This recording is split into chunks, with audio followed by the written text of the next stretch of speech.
Bangladesh consulate general Jeddah Saudi আরবের উদ্যোগে Saudi আরবের বসবাসরত প্রবাসী বাংলাদেশি ব্যবসায়ীদের সাথে 25 ফেব্রুয়ারি 2025 তারিখে বিকাল 3টায় সৌদি আরবের ভিশন 2030 বাংলাদেশের ব্যবসা ও বিনিয়োগ সম্ভাবনা শীর্ষক একটি সেমিনার আয়োজন করা হয়।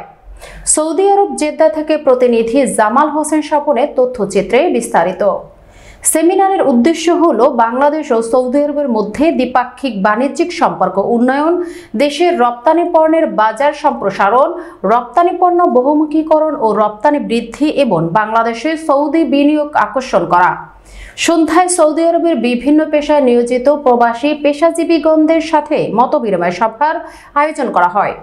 প্রবাসী পেশাজীবীগণদের দক্ষতা বৃদ্ধি, বাংলাদেশ হতে প্রশিক্ষিত ও দক্ষ জনশক্তি রপ্তানি, বৈধ পথে ব্যাংকিং চ্যানেলের মাধ্যমে বাংলাদেশে রেমিটেন্স প্রেরণের বিষয়ে সভার আলোচনা করা হয়। মান্যবর রাষ্ট্রদূত জনাব মোহাম্মদ দেলোয়ার হোসেন প্রধান অতিথি হিসেবে উপস্থিত ছিলেন এবং সভাপতিত্ব করেন মান্যবর কনসাল জেনারেল মিয়া মোহাম্মদ মাইনুল কবির। সঞ্চালনা করেন কমার্শিয়াল কাউন্সিলর সৈয়দা নাহিদা হাবিবা।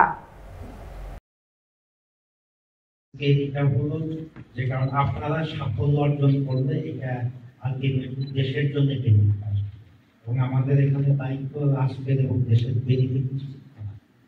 এই জন্য আমরা আপনাদের সাথে একসাথে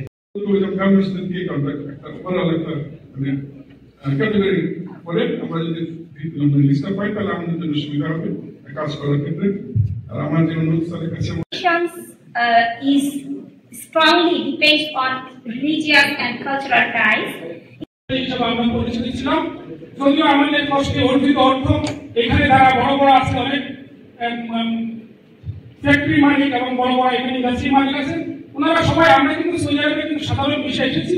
আমাদের পরিশ্রম আমাদের উদ্যোগ শুরু হয়েছিল এবং সেই উদ্যোগের ভেতরে আমরা দুটি সেগমেন্টে এই পুরো মার্কেট থেকে ভাগ করেছিলাম। আরো ইভেন্ট ছিল, তো এই প্রবাসে যারা আছেন আমার ধারণা যে অন্তত পেপার ইম্পোর্ট করা যায় সেই জিনিস।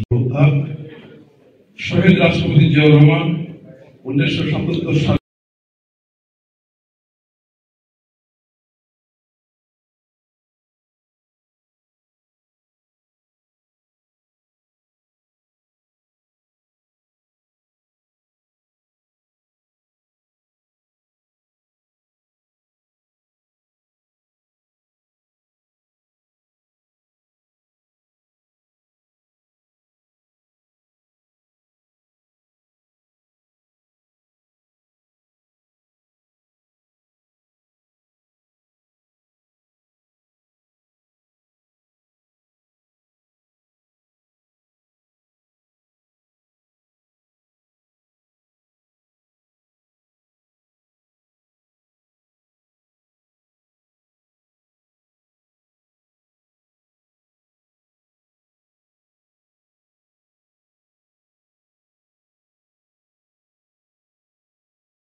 সালে ব্যবসায়ী এখানে আছেন এবং যারা বাংলাদেশে ব্যবসা করতে যাইতে চাচ্ছেন সৌদি বা অন্য দেশে, যাতে আমাদের এম্বাসির ভিতরে একটা ডেস্ক আলাদা থাকে যে যেখানে ইজিলি যাওয়া যায়, আমাদের এম্বাসির মধ্যে ইজিলি যাওয়া যায় না, ভেবে দেখবেন সেটাতে আমাদের বাংলাদেশ এম্বাসির এবং আমরা বাংলাদেশিদের সম্মান বাড়বে।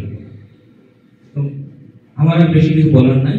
আজকের এই এক সুন্দর আয়োজনের জন্য আমরা আপনাদের পাশে আমাদের কথাগুলো বলতে পেরে আমরা অনেক আপনাদেরকে ধন্যবাদ জানাচ্ছি।